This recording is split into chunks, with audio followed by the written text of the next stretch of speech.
Noong 2013, ginunita natin ang kamatayan, pagkalibing at pagkabuhay na muli ng Panginoong Hesus. Gumawa tayo ng replika ng libingan ni Hesus.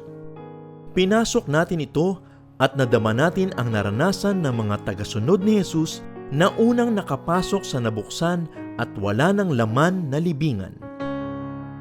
Nadama natin ang luwalhati ng muling pagkabuhay ni Hesus. Ngayong 2016, atin namang gugunitain ang panalangin ni Hesus sa halamanan ng Getsemani. Pagbubulayan natin ang kanyang dasal sa Ama. At tulad ng pagpasok natin noon sa replika ng libingan, papasok naman tayo ngayon sa replika ng Getsemani. Tatahakin natin ang madilim na landas. Mababanaag natin ang anyo ni Hesus na taimtim na humihibik sa Diyos. At mauulinigan natin ang kanyang inuusal.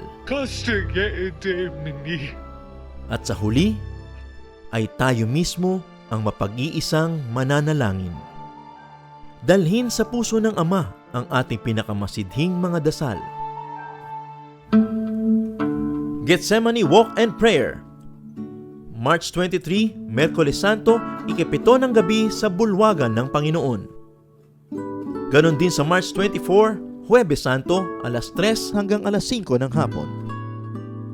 Makilamay, makiramay, dalawin, samahan si Hesus. Damhin ang diwa ng panalangin sa Getsemani.